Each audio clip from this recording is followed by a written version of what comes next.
forma como parte del ¿de qué?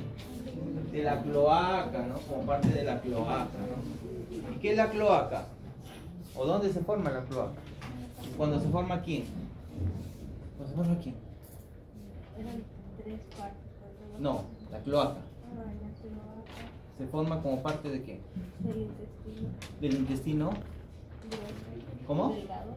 Delgado. Primitivo posterior. Posterior, Ajá. del intestino primitivo posterior. La cloaca se forma como parte de la formación del intestino primitivo posterior, ¿no? Con el plegamiento caudal. Con el plegamiento caudal. Entonces, de esa forma se forma la cloaca. Y con la formación de la cloaca también se incorpora parte del alantoides. Parte del alantoides. Esta cloaca, que es parte del... es posterior, ¿no? Es posterior, no es anterior, es posterior. La división se produce aproximadamente entre la cuarta y la séptima semana, aunque su libro se dice que la formación del tabique urorectal se forma en la semana 5. Se forma en la semana 5. Entonces, la división del tabique se da entre la cuarta y la séptima semana. Con la formación del tabique urorectal, que es mesodermo. Este tabique urorectal que es mesodermo, que se forma por inducción de la beta-catenina endodérmica, la producción de este factor beta-catenina endodérmica, y que va a producir que se comience a desarrollar el tabique urorectal. Se va a formar como un tenedor, ¿no? Un tenedor, de arriba hacia abajo y por los costados. Y eso va a generar que se vaya desarrollando el tabique urorectal.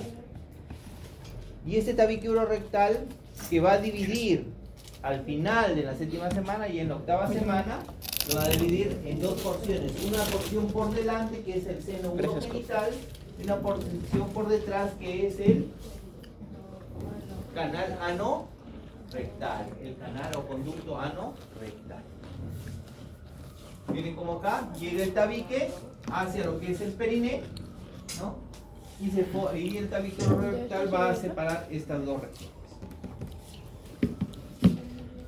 Vamos a ver acá.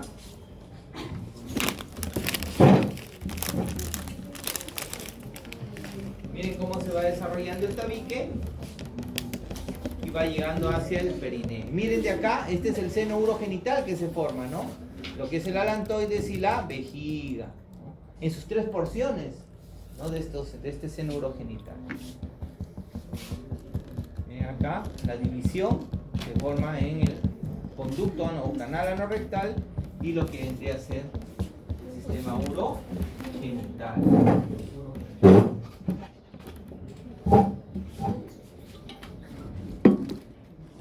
En el extremo del tabique urorectal, en la zona perineal, se conoce como cuerpo perineal, esa zona en donde se produce esa división, la zona o el cuerpo perineal. Y si se acuerdan, en la formación de la cloaca hay unas membranas, ¿no? Era la membrana cloacal, que se divide en dos membranas.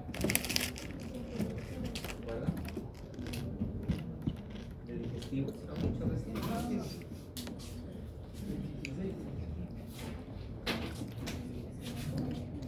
El seno urogenital se va a dividir en tres porciones: la vesical, que conforma la vejiga y el alantoides; la pélvica, que es la parte media, que tiene el componente, en varones tiene el componente de que forma también la próstata a este nivel. Entonces forma la uretra prostática.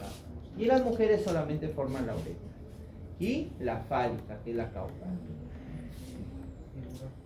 En el caso de la vejiga, que es la parte vesical del seno urogenital, en su porción posterior va a formar el trígono vesical, que esto tiene relación con los extremos caudales de los conductos mesonéfricos que van a descender durante el desarrollo de la vejiga.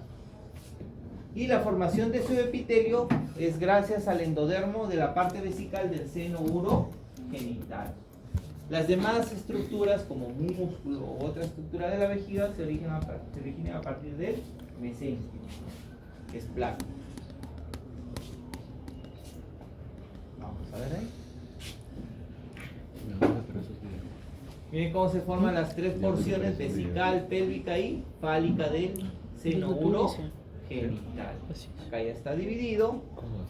Así dijo una vez. Y vemos el uraco, que es una degeneración del alantoides, y la vejiga.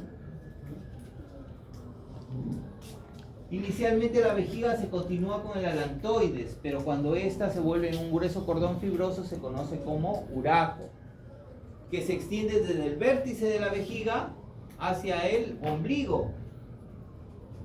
Y que este uraco al final va a generar o a producir o a desarrollar lo que es el ligamento umbilical medio.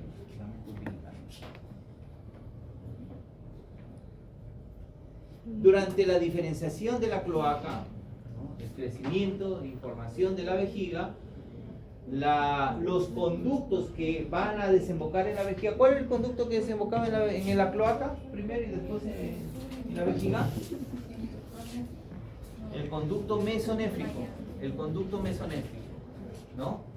Y a partir del conducto mesonéfrico se formaban los yemas ureterales o el uréter, que también van a desembocar en la vejiga. Entonces, cuando ya se dividió la cloaca y se formó el seno urogenital y se comenzó la diferenciación de la vejiga, la llegada de los uréteres va a ser por separado a los conductos mesonéfricos hacia la vejiga. Va a ser por separado. Entonces los uréteres llegan de forma separada hacia la vejiga y se va a ver como acá. Miren, inicialmente, bueno, esto vendría a ser el metanefros, ¿no? Con su divertículo y su blastema, metanefros. Pero ya cuando ya se forma lo que es el uréter, va a llegar a la vejiga de forma separada. Entonces vamos a tener un origen para lo que es conductos mesonéfricos y un origen para lo que es lo que vendría a ser los uréteres.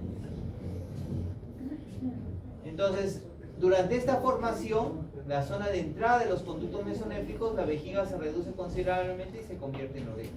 ¿Pero por qué? Porque el conducto mesonéfrico, esta craneal, va a descender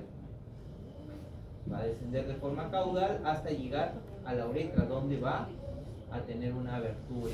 ¿Y en dónde tiene relevancia esta abertura? En los hombres, ¿no? ¿Por qué? ¿En qué se transforma el conducto mesonéfrico? En las vías espermáticas. ¿No? Entonces, si se transforma en las vías espermáticas y llega a la uretra masculina, ¿qué se va a desarrollar en esa zona? La próstata. Se desarrolla la próstata. Muy bien. Luego, por el ascenso de los riñones, miren cómo se va a separar y cómo desciende el conducto mesonéfrico y cómo asciende lo que vendría a ser los uréteres separándose y van a formar una estructura que se conoce como trígono vesical. El trígono vesical. El extremo distal de los conductos mesonéfricos en las mujeres se va a degenerar y va a formar un hígado. Ojalá que se pueda vayan a correr esto.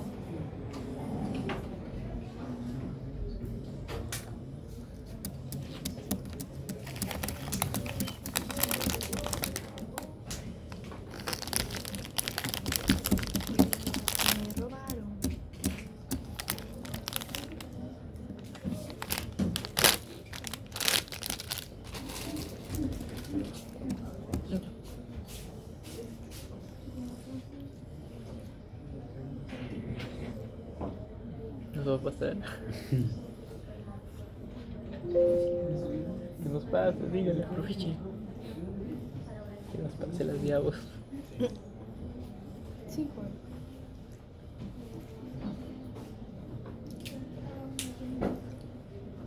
Cómo se forma acá, ¿no? El conducto mesonéfrico y los uréteres separados empiezan a la vejiga y cómo van a ir descendiendo, ¿no? Los mesonéfricos y se van separando los uréteres y van a formar el trígono vesical. Y los uréteres van a desembocar ¿dónde? Formaciones de la vejiga. Uretra.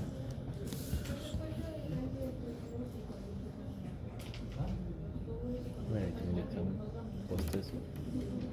Los túbulos mesonéfricos son los que se forman para formar las nefronas del mesonéfrico.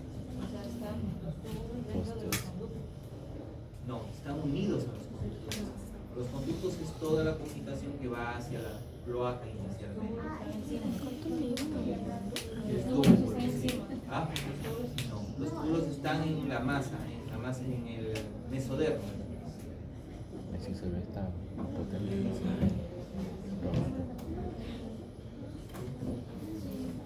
Tiene todo.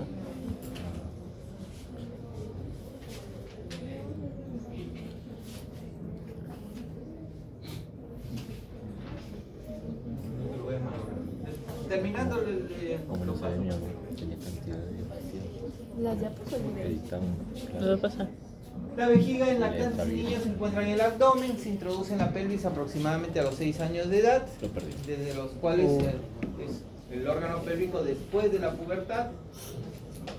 Y en adultos el vértice continúa con el ligamento umbilical medio de la vejiga. La uretra, que en casi toda su extensión está formada por endodermo del seno urogenital, todo en la mujer. En el varón, la mayor parte, porque la parte distal, que es un cordón sólido de células ectodérmicas, este epitelio va a provenir del ectodermo superficial. Y el tejido conjuntivo y músculo liso de la uretra de ambos sexos van a derivar del mesénquima claro. Anomalías de la vejiga, tenemos en lactantes que se mantiene el resto de la luz de la parte inferior del uraco casi en un 50%. Y si persiste el uraco, o sea, la comunicación desde la vejiga hacia lo que es el ombligo, ¿no?, que vendría a ser la permeabilidad de la alantoides, va a haber una eliminación de orina a través del ombligo. Miren cómo está mojado ahí, ¿no? Porque persiste ese conducto. Miren ahí. Es el ombligo y cómo está eliminando la orina. ¿Ah?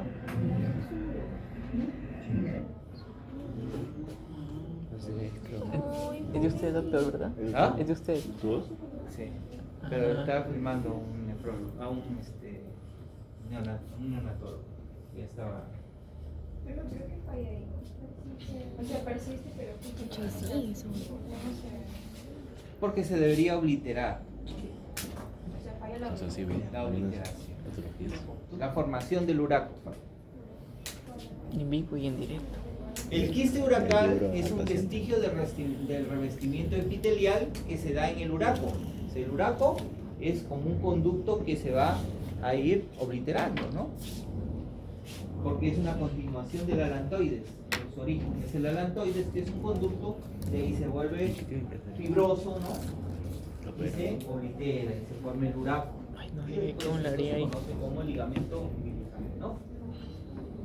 Cuando persiste, y sobre todo en la parte el revestimiento, puede desarrollarse secreciones y esto puede convertirse en un quiste. Hay que ver en el nefrólogo. Generalmente se puede desarrollar en cualquier extensión del uraco, pero principalmente es en la zona superior. Y solo persiste una zona localizada del alantoide, no hay varios, sino una zona localizada. En algunos casos puede degenerar y transformarse en una neoplasia maligna. Y el seno uracal es una persistencia un poco más, en mayor extensión, no se vuelve un saco, no se vuelve un quiste, sino se vuelve un fondo de saco, ¿no? Que puede ser craneal, ¿no?, o distal, o proximal a la vejiga o distal a la Debajo del vejiga. hígado. Distal va Debajo del hígado. a secretar ¿Qué es al eso? ombligo. No sé. Se lo veo, Persiste en la luz superior, el alantoide se abre el ombligo y si persiste en el extremo inferior se abre a la vejiga. Cuando se comunican ambos senos, se puede abrir todo el contenido hacia el ombligo casi como una fístula uracal. La extrofia de la vejiga se debe a una alteración en el plegamiento lateral, ¿no? en la migración de lo que vendría a ser el mesodermo entre el ectodermo abdominal y la cloaca a lo largo de la cuarta semana. Y esto va a generar que la mucosa vesical sea expuesta o se encuentre expuesta. La megavejiga congénita tiene más, su desarrollo tiene que ver sobre todo con un trastorno congénito del divertículo metanéfrico. Puede haber alteraciones en la pelvis y cálices y puede asociarse a valvas uretrales posteriores que limitan la salida de la orina y generan que se distienda la vejiga. Y por último, excelente. Función renal. ¿Quién cumple la función renal en la vida intrauterina? La placenta, ¿no? La placenta cumple la función del riñón. Como habíamos visto, tenemos tres tipos de riñones. El pronefros, que es el testículo, que no va a cumplir ninguna función. El transitorio, que es el mesonefros, ¿no? Que va a cumplir una función las 4 primeras semanas. Y forma un pequeño volumen de orina y diluido. Y el metanéfrico, que empieza a funcionar entre la semana 9 a 12. Su función de reabsorción se produce en el asa de Henle hasta la semana 14, pero no es completa, porque las asas de Henle son cortas en este tiempo, ¿no? Después se elongan y se hacen más largas. Mientras más larga es el asa de Henle, mayor capacidad de reabsorción. La orina se produce en el riñón fetal, es hipotónica respecto al plasma durante la mayor parte de la gestación. Los mecanismos de reabsorción también son inmaduros, sobre todo porque las asas de Henle son cortas. Y a principio de la semana 11 la hipófisis empieza a producir la hormona antidiurética. ¿Por qué? Porque no es el único mecanismo la reabsorción por el asa de Henle, ¿no? ¿Qué otro mecanismo tiene? La acción de la hormona antidiurética, ¿no? ¿En qué nivel? No. Cristal. No. Cristal era. Distal. Distal y el colector. Distal era, a ver si me acuerdo. Cajur dijo que el distal. Es el distal y el colector. Ahí actúa. ¿A nivel de quién? De la saco poriana. En el proximal se da más por difusión. La reabsorción es más por una difusión.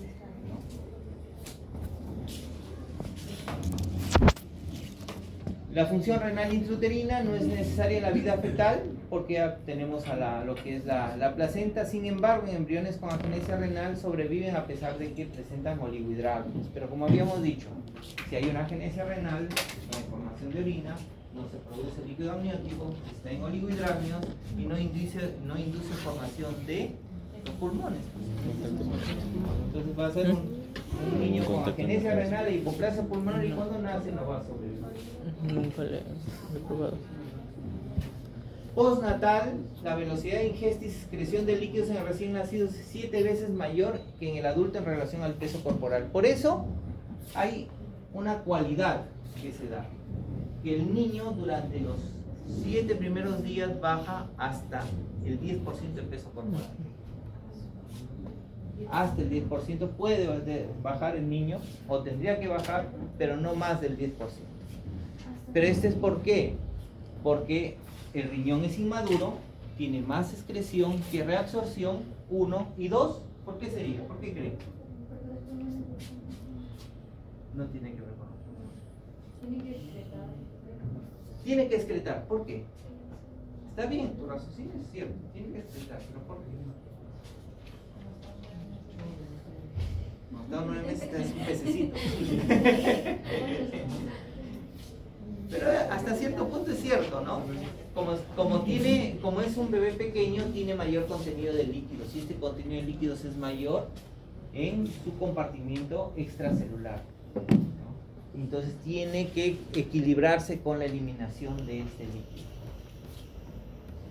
Cualquier alteración en el consumo o excreción de líquidos puede causar anomalías rápidas. El bebé rápido se produce estas alteraciones porque su riñón no es capaz todavía de regular la acidosis, no es todavía capaz de regular rápidamente las pérdidas de líquido, ¿no?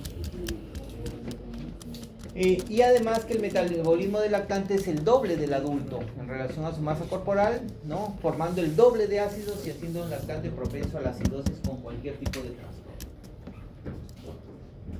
El desarrollo funcional de los riñones no se completa hasta el final del primer mes de vida. Pero ya no se produce más glomérulos, sino es solo funcional. Solo funcional.